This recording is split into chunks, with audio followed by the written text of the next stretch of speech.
Hello friends, Vishnu Shalini latest review. ADM ജോണും അവൻ്റെ driver സതീശനും കൂടെ ബീവറേജിലോട്ട് വന്നിരിക്കുവാണ്. ADM ജോൺ ആണെങ്കിൽ കുടിച്ച് പൂസായിട്ടിരിക്കുക. അവൻ എന്നിട്ടും പോരാ. അവൻ സതീശനോട് പറയുന്നു, എടാ നീ പോയി ഒന്നുകൂടെ വാങ്ങിക്കൊണ്ട് വാടാ. സതീശൻ ചോദിക്കുന്നു, സാറേ വേണോ? സാർ ഇപ്പോഴേ നല്ല ഫിറ്റാണ്. എടാ ഞാൻ എത്ര കുടിച്ചാലും ഒന്നും ഫിറ്റാകത്തില്ലടാ, നീ പോയി വാങ്ങിച്ചോണ്ട് വാടാ എന്ന് സതീശനെ നിർബന്ധിക്കുവാണ്. അങ്ങനെ സതീശൻ കാറിൽ നിന്ന് ഇറങ്ങുമ്പോൾ ജോണും വെളിയിലോട്ട് ഇറങ്ങുന്നുണ്ട്. ജോണിനാണെങ്കിൽ നേരെ നിൽക്കാൻ പോലും വയ്യ, ആടി ആടി വീഴുന്ന രീതിക്കാണ്. ആളുകൾ നോക്കുന്നുണ്ടോ എന്നൊക്കെ സതീശൻ ഇങ്ങനെ നോക്കുന്നുണ്ട്.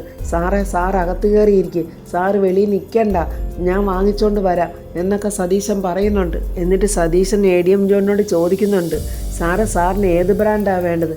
എടാ നീ ഇത്രയും നാൾ എൻ്റെ കൂടെ നടന്നിട്ട് എൻ്റെ ബ്രാൻഡ് ഏതാണെന്ന് പോലും നിനക്കറിയത്തില്ലയോടാ.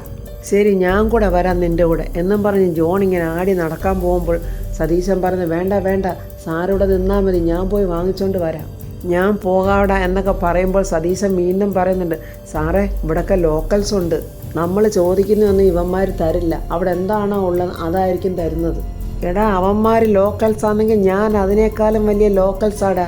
നീ എന്നിട്ട് അവന്മാരോട് പറ ADM വന്നിരിക്കുന്നു എന്ന് പറ, അപ്പോഴവന്മാർ എൻ്റെ ബ്രാൻഡ് എടുത്ത് തരും, തന്നില്ലെങ്കിൽ ഈ ഷോപ്പ് ഞാനിന്ന് പൂട്ടിക്കും എന്നൊക്കെ പറഞ്ഞ് ADM ജോണോടെ കിടന്ന് ബഹളം വെക്കുവാണ്. സാറോട് നിൽക്കും, ഞാൻ പോയിട്ട് വരാം എന്നും പറഞ്ഞ് സതീശൻ പോകുന്നുണ്ട്. അപ്പോൾ ആ സമയത്ത് നമ്മുടെ കമലൻ ഓട്ടോറിക്ഷ ഓടിച്ചുകൊണ്ട് ആ ബീവറേജിലോട്ട് വരുന്നുണ്ടായിരുന്നു. കമലൻ കാണുന്നുണ്ട് ADM ജോണിനെ. കമലൻ നോക്കുമ്പോൾ ADM ജോൺ ആരെയൊക്കെയോ ഫോൺ വിളിച്ച് എന്തൊക്കെയോ സംസാരിക്കുകയും ബഹളം വെക്കുകയൊക്കെ ചെയ്യുന്നുണ്ട്. എന്തായാലും ഇവനൊരു പണി കൊടുക്കണമെന്ന് തന്നെ നമ്മുടെ കമലൻ മനസ്സ് വിചാരിച്ചുകൊണ്ട് കമലൻ ആർക്കോ ഫോൺ ചെയ്യുന്നുണ്ട്. മിക്കവാറും അത് നമ്മുടെ വിഷ്ണുവിന് തന്നെ ആയിരിക്കും. എന്നിട്ട് കമലൻ പതുക്കെ ആ ഓട്ടോറിക്ഷയിൽ നിന്ന് ഇറങ്ങി ഇങ്ങനെ ADM ജോണിൻ്റെ അടുത്തോട്ട് വരുവാണ്. അപ്പോഴവിടെ വേറെ ആൾക്കാരൊക്കെ മദ്യം വാങ്ങിക്കാൻ വന്നവരൊക്കെ നിൽക്കുന്നുണ്ട്. കമലൻ എന്നപ്പോൾ അവിടെ നിൽക്കുന്നവരോട് പറയുന്നു, ഇവന്മാർക്കൊക്കെ ഇവിടുന്ന് മാറിപ്പോയാൽ പോരെ, നമ്മളൊക്കെ വരുന്ന സ്ഥലത്ത് എന്തിനാണ് ഇവന്മാരൊക്കെ ഇങ്ങനെ വന്നിരിക്കുന്നത്, നമ്മുടെ കയ്യിൽ നിന്ന് പിടിച്ചു വാങ്ങുന്ന കാശും കൊണ്ടാണ് ഇവനൊക്കെ ഇങ്ങനെ കുടിച്ച് കൂത്താടുന്നത് എന്നൊക്കെ അങ്ങനെ ADM ജോണിനെ നോക്കി പറഞ്ഞുകൊണ്ടിരിക്കുമ്പോൾ സതീശൻ മദ്യക്കുപ്പിയായിട്ട് അങ്ങോട്ട് വരുന്നുണ്ട്. ADM ജോൺ ആണെങ്കിൽ ഇങ്ങനെ നല്ല പൂസായിട്ട് തന്നെ നിൽക്കുക. അപ്പോഴാണ് സതീശൻ മദ്യമായിട്ട് അങ്ങോട്ട് വരുന്നത്. കമലൻ ഇത് കണ്ടുകൊണ്ട് മനഃപൂർവ്വം ഒരു വഴക്കുണ്ടാക്കാൻ തന്നെ മനസ്സിൽ പ്ലാൻ ചെയ്തുകൊണ്ട് ആ സതീശൻ്റെ അടുത്തോട്ട് പോവുകയാണ്. സതീശൻ അങ്ങനെ ആ മദ്യക്കുപ്പിയായിട്ട് ജോണിൻ്റെ അടുത്തോട്ട് എത്തുമ്പോൾ പെട്ടെന്ന് ആർക്കും മനസ്സിലാകാത്ത രീതിക്ക് നമ്മുടെ കമലൻ അങ്ങോട്ട് ചെന്ന് സതീശനെ ഒരു തട്ടുന്നുണ്ട്. എന്നിട്ട് നമ്മുടെ കമലൻ കിടന്ന് ബഹളം വെക്കുക, താൻ എന്തിനാടോ എന്നെ വന്ന് ഇടിച്ചത് എന്നും പറഞ്ഞാണ് ബഹളം തുടങ്ങുന്നത്. എടോ താനല്ലേടോ എന്നെ വന്ന് മുട്ടിയത് എന്നൊക്കെ സതീശനും പറയുന്നുണ്ട്. ആഹാ, കള്ളത്തരം പറയുന്നോ? ഞാൻ ഇങ്ങോട്ട് വന്നപ്പോൾ താൻ എന്നെ ഇടിച്ചിട്ട് കള്ളത്തരം പറയുന്നോ? നീ ഇങ്ങോട്ട് വന്ന് എന്നെ മുട്ടിയിട്ട് വന്ന് നീ ബഹളം വെക്കുന്നോ? ആരായാലെന്താ, റോഡിൽ കിടന്നിങ്ങനെ ബഹളം വെക്കാൻ റോഡ് ശ്രീധനം കിട്ടിയ വകയൊന്നും അല്ലല്ലോ എന്നൊക്കെ കമലൻ പറയുമ്പോൾ ADM ജോൺ പറയുക, തനിക്ക് ഞാൻ ആരാണെന്നറിയാവോ? ഞാൻ ADM ആണ്. അതിന് എനിക്കെന്താ, താൻ ഈ കൂതറ സാധനം മേടിക്കാനല്ലേ ഇങ്ങോട്ട് വന്നത്? അപ്പോൾ നിങ്ങളും കൂതറ, ഞാനും കൂതറ, ഇവിടെ നിങ്ങൾക്കും ഞങ്ങൾക്കും എല്ലാം ഒരേ അധികാരമാണുള്ളത്. കമലൻ ഇങ്ങനെ മനഃപൂർവ്വം വഴക്കുണ്ടാക്കിക്കൊണ്ടിരിക്കുവാണ്. ജോണിനാണെങ്കിൽ ദേഷ്യം വരുന്നുണ്ട്. ജോൺ എന്നിട്ട് സതീശനോട് പറയാം, എടാ ഇവനെ തല്ലടാ. സതീശൻ നോക്കി നിൽക്കുന്ന കണ്ടുകൊണ്ട് ADM പറയുന്നു, എടാ നിന്നോടല്ലേ പറഞ്ഞ് ഇവനെ തല്ലടാ എന്നിങ്ങനെ കമലനെ തല്ലാനാണ്ട് പറയുവാണ്. അപ്പോഴേക്കും കമലൻ്റെ കൂടെ കുറേ ആൾക്കാരൊക്കെ അവിടെ ചേരുന്നുണ്ട്. അവർ പറയുന്നു, ആ ഡ്രൈവറെ കൊണ്ട് തല്ലിക്കാതെ അങ്ങോട്ട് തല്ലു സാറേ, എന്നാലാ ഞാൻ തല്ലും എന്നും പറഞ്ഞ് സതീശനെ അങ്ങോട്ട് മാറ്റിയിട്ട് ADM ജോൺ കമലിനെ തല്ലാനായിട്ട് ഓങ്ങുവാണ്. പെട്ടെന്ന് കമലൻ അവിടെ നിന്ന് അങ്ങ് മാറി. അങ്ങനെ ADM ജോൺ ലെവല് തെറ്റി താഴോട്ടങ്ങ് വീഴുവാണ്. അയ്യോ, ആരോമൽ ചേവകർ അങ്ങ് വീണല്ലോ താഴോട്ട്. എഴുന്നേറ്റ് അടിക്ക് സാറേ, ഞാൻ ഇവിടെ തന്നെ സാറിൻ്റെ മുമ്പിൽ തന്നെ നിൽക്കുക, എഴുന്നേറ്റ് അടിക്ക് സാറേ. അപ്പോൾ അവിടെ കൂടെ നിൽക്കുന്നവരൊക്കെ കളിയാക്കി ചിരിക്കുവാണ്. ADM ആണെങ്കിൽ എഴുന്നേക്കാനൊക്കെ ട്രൈ ചെയ്യുന്നുണ്ട്, പക്ഷേ പറ്റുന്നില്ല. സതീശൻ ഇങ്ങനെ ആകെ നാണം കെട്ടിങ്ങനെ വിളറി അടുത്ത് നിൽക്കുവാണ്. സംഭവം ഇപ്പോൾ ആകെ വഷളാകുമെന്ന് സതീശന് മനസ്സിലായി. എങ്ങനെങ്കിലും ADMനെ പിടിച്ച് ആ കാറിനകത്ത് നാക്കണമെന്ന് അവന് മനസ്സിലുണ്ട്, പക്ഷേ അത് സാധിക്കുന്നതുമില്ല. ADM ഇങ്ങനെ എഴുന്നേക്കാനായിട്ട് ട്രൈ ചെയ്യുമ്പോൾ പറ്റാത്തപ്പോൾ ഒരു കൈ ADMൻ്റെ നേരെ നീളുന്നുണ്ട്. പിടിക്ക് സാറേ ഈ കയ്യിലോട്ട്, പിടിച്ച് സാർ അങ്ങോട്ട് എഴുന്നേൽക്ക് എന്ന് പറയുന്നുണ്ട്. അങ്ങനെ ADM നോക്കുമ്പോൾ ആരാ, നമ്മുടെ വിഷ്ണുവാണ്. ഇവിടെ ഇപ്പോൾ സംഭവമാകെ വഷളാകുമെന്ന് ശരിക്കും സതീശന് മനസ്സിലായി. കാരണം സത്യാമ്മയെ അപമാനിക്കാൻ സതീശനും കൂട്ടു നിന്നല്ലോ ADMന്. അപ്പോൾ അതിൻ്റെ ചൊരുക്ക് എന്തായാലും വിഷ്ണുവിന് കാണും. ഇവിടെ വെച്ച് ശരിക്ക് കിട്ടുമെന്ന് നല്ലതുപോലെ സതീശൻ മനസ്സിലാക്കി. ജോൺ ഇങ്ങനെ താഴെ ഇരുന്നുകൊണ്ട് വിഷ്ണുവിനെ തന്നെ നോക്കുവാണ്. അപ്പോൾ വിഷ്ണു പറയുക, ഇങ്ങനെ ഒരുപാട് വീണിട്ടുള്ളവർക്ക് കൈത്താങ്ങ് കൊടുത്ത കയ്യാ സാറേ ഇത്. ആരാ എപ്പോൾ സഹായിക്കുന്നതെന്നും അറിയാൻ പറ്റില്ലല്ലോ. സാറിപ്പോൾ എൻ്റെ കയ്യിലോട്ട് പിടിച്ചോ. അങ്ങനെ വിഷ്ണുവിൻ്റെ കൈക്ക് പിടിച്ച് ADM ജോൺ ഒരു വിധത്തിൽ എഴുന്നേൽക്കുന്നുണ്ട്. എന്നിട്ട് ADMനെ ആ കാറയിലോട്ട് ചാരി നിർത്തിയിട്ട് വിഷ്ണു അങ്ങോട്ട് ഉപദേശിക്കാൻ തുടങ്ങുവാണ്. മദ്യം കഴിക്കരുതെന്നൊന്നും ഞാൻ പറയുന്നില്ല, പക്ഷേ മദ്യം നമ്മളെ കഴിക്കരുത്. ഏതിനും ഒരു ലിമിറ്റ് വേണം എന്നൊക്കെ ഇങ്ങനെ വിഷ്ണു പറയുമ്പോൾ ADM വിഷ്ണുവിനോട് ചോദിക്കുക, നീ എന്താ ഇവിടെ? ഞാനിവിടെ എന്തിനാണ്? എല്ലാവരും എന്തിനാണ് ഇവിടെ വരുന്നത്? സാധനം മേടിക്കാൻ. ഒരെണ്ണം മേടിച്ചുകൊണ്ട് പോയി സ്വസ്ഥമായി വീട്ടിലിരുന്ന് കുടിക്കാതെ വിചാരിച്ചപ്പോൾ അപ്പോൾ ദാണ്ടടാ കളക്ട്രേറ്റ് മുഴുവൻ ഇവിടെ നിൽക്കുന്നു എന്നും പറഞ്ഞ് വിഷ്ണു ഒരുമാതിരി കളിയാക്കിക്കൊണ്ടാണ് പറയുന്നത്. അത് കേട്ടിട്ട് ജോൺ പറയുന്നു, നീ എന്നെ ഭരിക്കാനൊന്നും വരണ്ട, നിന്നെ ഞാനൊരു ഡ്രൈവറിൻ്റെ വിലയൊന്നും തന്നിട്ടില്ല. എന്നിട്ട് സതീശനെ കാണിച്ചുകൊണ്ട് പറഞ്ഞു, ഇവനെ കണ്ടോ, ഇവനാണ് എൻ്റെ ഡ്രൈവർ.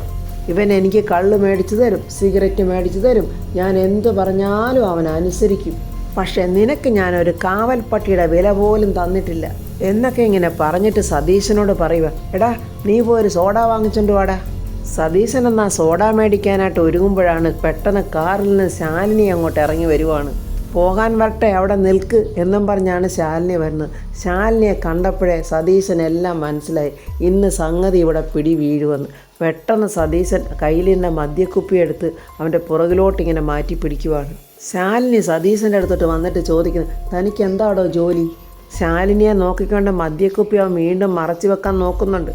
ശാലിനി അത് കണ്ടോണ്ട് ചോദിക്കുന്നു, തൻ്റെ ഡ്യൂട്ടി തീരാൻ ഇനി 10 മിനിറ്റ് കൂടെയുണ്ട്. ശാലിനി അങ്ങനെ കയ്യെ കെട്ടിയിരിക്കുന്ന വാച്ചയെ നോക്കി ഇങ്ങനെ പറയുമ്പോൾ സതീശനൊന്ന് പതറി നിൽക്കുവാണ്. അത് മേഡം ADM പറഞ്ഞപ്പോൾ എന്നിങ്ങനെ സതീശൻ വിക്കി പറയുമ്പോൾ, ADMൻ്റെ അടിമപ്പണി ചെയ്യുന്നതല്ല തൻ്റെ ജോലി, അതിനല്ല സർക്കാർ തനിക്ക് ശമ്പളം തന്ന് നിർത്തിയിരിക്കുന്നത്. എന്നിട്ട് ADMൻ്റെ അടുത്തോട്ട് വന്ന് ശാലിനി ചോദിക്കുന്നു, എന്താടോ ഇത്, നല്ല ഒരു പൊസിഷനിൽ ഇരുന്നിട്ട് കവലച്ചട്ടമ്പികളെ പോലെ ഇങ്ങനെ വന്ന് ഇങ്ങനെ കിടക്കുന്നത്? കുടിച്ച് നടു റോഡിൽ കിടന്നിങ്ങനെ ബഹളം ഉണ്ടാക്കുന്നത് നല്ലതാണോ? അയ്യോ സോറി മാഡം, 2 എണ്ണം അടിച്ചു പോയി എന്നൊക്കെ ഇങ്ങനെ നാക്ക് കുഴഞ്ഞ് നേരെ നോക്കാൻ വയ്യാതെ ADM ജോൺ പറയുന്നുണ്ട് ശാലിനിയോട്. കളക്ടർക്ക് കാവലായിട്ട് നിൽക്കേണ്ട ആളാണ് കുടിച്ച് ബോധമില്ലാതെ കവലച്ചട്ടമ്പികളെ പോലെ നിന്ന് കിടന്ന് ബഹളം വെക്കുന്നത്. നാണമില്ലേ തനിക്ക് ഇങ്ങനെയൊക്കെ ചെയ്യാൻ എന്നൊക്കെ ശാലിനി ചോദിക്കുമ്പോൾ ADM ജോൺ പറയുക, അത് മേഡം സന്തോഷത്തിൻ്റെ പേര് 2 പെഗ്ഗങ്ങ് അടിച്ചു പോയി, അതല്ലാതെ ഇനിയും വേറെ വല്ലതും ഉണ്ടോ തനിക്ക് സന്തോഷിക്കാൻ? എടോ, തൻ്റെ ഈ പേക്കൂത്തുകൾ ആരെങ്കിലും ഷൂട്ട് ചെയ്ത് സോഷ്യൽ മീഡിയയിൽ ഇട്ടാൽ തൻ്റെ ഈ പേക്കൂത്തുകൾ കണ്ട് നാട്ടുകാർ ചിരിക്കത്തില്ലേ? എന്തിനായിരുന്നു ആഘോഷം? ഒരു പാവം പിടിച്ച സ്ത്രീയെ ആൾക്കാരുടെ മുന്നിലിട്ട് അപമാനിച്ച് കരയിപ്പിച്ച് വിട്ടതിൻ്റെ സന്തോഷമോ? ഇപ്പോൾ അതിനേക്കാളും വലിയ നാണക്കേടിലാണല്ലോ ബഹുമാനപ്പെട്ട ADM ഇപ്പോൾ ഇവിടെ നിൽക്കുന്നത്. ഇനി ഈ സ്വയം നാറി നിൽക്കുന്നതിൻ്റെ ആഘോഷം നാളെ ഉണ്ടാവുമോ? ADM ആണെങ്കിൽ നാണിച്ച് വശം കെട്ട് എല്ലാവരും ഇങ്ങനെ നോക്കി ചൂളി നിൽക്കുവാണ്. ശാലിനി വിടുന്ന പാടില്ല. അല്ല, നിങ്ങളുടെയൊക്കെ സ്വഭാവം വെച്ച് ഞാൻ ചോദിച്ചു പോയതാ. വീണ്ടും നാക്ക് കുഴഞ്ഞുകൊണ്ട് ADM പറയുന്നുണ്ട്, ഞാൻ പറഞ്ഞില്ലേ മേഡം, ഒരു 2 എണ്ണം.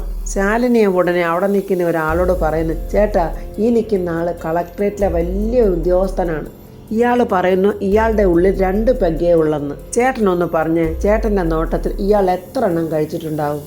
അയാൾ അങ്ങനെ ADM ജോണിനെ അടിമുടി നോക്കിയിട്ട് പറയാം, കൃത്യമായിട്ട് പറഞ്ഞാൽ ഒരു 6 എണ്ണം. ചുറ്റും നിൽക്കുന്നവർ ADM ജോണിനെ നോക്കി കളിയാക്കി ചിരിക്കുവാണ്. ശാലിനി പറയാം, കേട്ടില്ലേ, കൃത്യം 6 പെഗ്. ഇതാണ് ഇപ്പോൾ നിങ്ങളുടെ കണക്ക്. ഇല്ലെങ്കിൽ വീട്ടിൽ പോയതിന് കൃത്യമായിട്ടുള്ള കണക്കെടുക്ക്. എന്നിട്ട് സ്വയം ബോധ്യപ്പെട്ട് നന്നാകാൻ പറ്റുമെങ്കിൽ സ്വയം നന്നാകാൻ നോക്ക്. ഇല്ലെങ്കിൽ തൻ്റെ ഈ ജന്മം പാഴാ. സതീശനാണെ ഇങ്ങനെ പേടിച്ച് നിൽക്കുവാണ്. ശാലിനി അവൻ്റെ അടുത്തോട്ട് ചെന്നിട്ട് പറയാ, ഇനി ഈ ഡ്രൈവറുടെ സേവനം കുറച്ച് നാളത്തേക്ക് ADMന് വേണ്ട. കുറച്ച് നാൾ നിങ്ങൾ പോയി വീട്ടിൽ ചെന്നിരിക്കും. അയ്യോ മേഡം, കുഞ്ഞുകുട്ടി പരാധീനക്കാരനാ, ചതിക്കരുത് എന്നൊക്കെ 2 കൈയും കൂപ്പിയൊക്കെ ഇങ്ങനെ പറയുന്നുണ്ട് സതീശൻ. ശാലിനി അപ്പം സതീശനോട് പറയാം, ഇടോ താൻ പേടിക്കണ്ടോ, ഒരു 6 മാസത്തെ സംരക്ഷണം ADM ജോൺ നോക്കിക്കോളും തൻ്റെ. ശാലിനി അങ്ങനെ പറഞ്ഞത് കേട്ട് ADM ജോൺ അന്തം വിട്ടിങ്ങനെ നോക്കുക. അപ്പോൾ ഇയാൾക്ക് വേണ്ടിയാണല്ലോ താൻ ബലിയാടായത്. അപ്പോൾ ADM ജോൺ നോക്കിക്കോളും. താൻ അയാളുടെ ആശ്രിതനല്ലേ, കാവൽപ്പട്ടി എന്നാ ADM പറഞ്ഞത്. അപ്പോൾ അതിൻ്റെ നന്ദി തന്നോടും കാണിക്കണമല്ലോ. ഇത്രയൊക്കെ പറഞ്ഞിട്ട് ശാലിനി വിഷ്ണുവിനെ നോക്കിയിട്ട് വിഷ്ണുവേട്ടാ എന്ന് പറഞ്ഞിട്ട് ശാലിനി കാറിൻ്റെ അടുത്തോട്ട് അങ്ങ് പോവുകയാണ്. വിഷ്ണു ദേഷ്യത്തോടെ ADMൻ്റെ അടുത്തോട്ട് വന്നിട്ട് പറയുന്നു, എൻ്റെ അമ്മയെ നീ അപമാനിച്ചതിന് പട്ടിയെ തല്ലുന്ന പോലെ എനിക്ക് ഇവിടത്ത് നിന്നെ തല്ലാൻ അറിയാൻ വയ്യാഞ്ഞിട്ടല്ല. ഞാൻ ക്ഷമിച്ചിരിക്കുക. കാരണം ചീഞ്ഞ് നാറിയവനെ തൊട്ടാലേ തൊടുന്നവൻ നാറുവെന്നാ പറയുന്നത്. ഇതിപ്പോൾ ചീഞ്ഞു പോവുക മാത്രമല്ലല്ലോ ചെയ്തത്, മൊത്തത്തിൽ ചത്തിരിക്കുവല്ലേ. നാണം കെട്ട് ADM ഇങ്ങനെ എല്ലാവരെയും നോക്കുവാണ്. വിഷ്ണു പറയാം, എടോ അല്പമെങ്കിലും ആത്മാഭിമാനം ഉണ്ടെങ്കിൽ താൻ ഈ പണിയൊക്കെ വലിച്ചെറിഞ്ഞ് കളഞ്ഞിട്ട് പോയി തൂമ്പാപ്പണി ചെയ്യണം. എന്തിനാടാ അല്ലാതെ നീ ഇങ്ങനെ നിന്ന് പുഴുകുന്നത്? കഷ്ടം എന്നിങ്ങനെ അപമാനിച്ചുകൊണ്ട് പറഞ്ഞിട്ട് സതീശനെ ഒന്ന് നോക്കുന്നുണ്ട് നമ്മുടെ വിഷ്ണു. എന്നിട്ട് കമലിൻ്റെ തോളിലൊന്ന് തട്ടിയിട്ട് വിഷ്ണു അങ്ങ് ശാലിനികളങ്ങ് പോവുകയാണ്. അങ്ങനെ വിഷ്ണുവും ശാലിനിയും പോയി കഴിഞ്ഞപ്പോൾ കമലൻ പെട്ടെന്ന് പറയാം, ഇനി വേണമെങ്കിൽ പെട്ടെന്ന് പൊട്ടിച്ച് 2 എണ്ണം അങ്ങോട്ട് അടിച്ചോ, അപ്പോഴേ ഈ കിട്ടിയ നാറ്റം അങ്ങ് മാറിക്കിട്ടും. എന്നാൽ ശരി ഞാൻ പോവുക എന്നും പറഞ്ഞ് നമ്മുടെ കമലിനങ്ങ് പോവുകയാണ്. ചുറ്റുമുള്ളവർ പരിഹാസത്തോടെ ഇങ്ങനെ ADMനെ നോക്കുക. ADM അതൊക്കെ കണ്ടിട്ട് പെട്ടെന്ന് സതീശൻ്റെ കയ്യിൽ നിന്ന് മദ്യക്കുപ്പി ഇങ്ങോട്ട് പിടിച്ച് വാങ്ങിച്ചിട്ട് തറയിലോട്ടിട്ട് എറിഞ്ഞങ്ങ് ഉടയ്ക്കുവാണ്. സത്യഭാമയെ അപമാനിച്ചതിൻ്റെ എത്രയോ 10 മടങ്ങ് ADM ജോണിന് അവിടെ ആൾക്കാരുടെ മുന്നിൽ വെച്ച് കിട്ടിയത് അതോർത്തിട്ട് അവന് സഹിക്കാൻ പറ്റുന്നില്ല. സത്യാമ്മയാണെങ്കിൽ വീട്ടിൽ ചെന്ന് ഭയങ്കര കലിപ്പിലിങ്ങനെ നിൽക്കുക. രാഘവേട്ടൻ പലതും ചോദിച്ചിട്ട് ഒന്നും മിണ്ടുന്നില്ല. എന്താ ഭാമേ, നിനക്ക് എന്താ പറ്റിയത്? നിങ്ങളുടെ ആ മരുമകളുണ്ടല്ലോ, നിങ്ങൾ തോളത്ത് കയറ്റി വെച്ചിരിക്കുന്ന ആ ശാലിനി, അവളിൽ തന്നെ കുറേ ആൾക്കാരുടെ മുന്നിൽ വെച്ച്, അതായത് അവളുടെ ജീവനക്കാരുടെ മുന്നിൽ വെച്ച് എന്നെ അപമാനിച്ചെന്നോ? നീ എന്താ കാര്യം എന്ന് വെച്ചാൽ പറ ഭാമേ. ശാലിനി നിന്നെ എന്തോ ചെയ്തെന്നാ നീ പറയുന്നത്?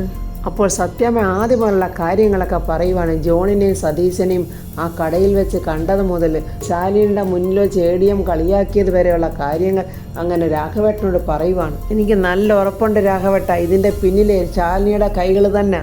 അല്ലെങ്കിൽ അയാൾ എന്നെ അത്രയധികം അപമാനിച്ചപ്പോഴേ അവൾ ഒരു വാക്കെങ്കിലും അയാളെ പറഞ്ഞോ? അതാ രാഘവേട്ട ഞാൻ പറഞ്ഞത്, എല്ലാവരും കൂടെ ചേർന്നുള്ള കളിയായിരുന്നു അതെന്ന്. ഫാമേ, ചിലപ്പോൾ ഇതൊക്കെ നിന്റെ തോന്നലാണെങ്കിലോ?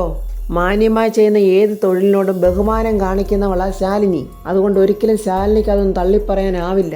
അതിൻ്റെ കാരണമേ ഇതുപോലുള്ള സാഹചര്യത്തിൽ കൂടെ വളർന്നു വന്നവളാണ് അവൾ. അങ്ങനെയൊക്കെ രാഘവേട്ടൻ പറയുന്നുണ്ട്. പക്ഷേ ഭാമ പറയുക, അതൊക്കെ മുമ്പ്, കളക്ടറാകുന്നതിനൊക്കെ മുമ്പ്. കളക്ടറായി കഴിഞ്ഞും കുറേ നാൾ അവൾ അങ്ങനെയൊക്കെ കൊണ്ട് നടന്നു. ചായക്കട നടത്തിയിട്ടുണ്ട്, പട്ടിണി കിടന്നിട്ടുണ്ട്, മണ്ണെണ്ണ വിളക്കിൻ്റെ കീഴിലിരുന്ന് പഠിച്ചിട്ടുണ്ട്. അങ്ങനെ ജനങ്ങളുടെ ഇടയിൽ കയറിക്കൂടാനുള്ള കുറേ തന്ത്രങ്ങളുമായിട്ട് കുറേ നാൾ നടന്നതുമാണ്. എൻ്റെ രാഘവേട്ട, അവൾ എന്നെ മനഃപൂർവ്വം അങ്ങോട്ട് വിളിച്ച് വരുത്തി അപമാനിക്കുകയായിരുന്നു ചെയ്തത്. അപ്പോൾ അച്ഛാന്ന് വിളിച്ചുകൊണ്ട് വിഷ്ണു അകത്തോട്ട് കയറി വരുന്നുണ്ട്.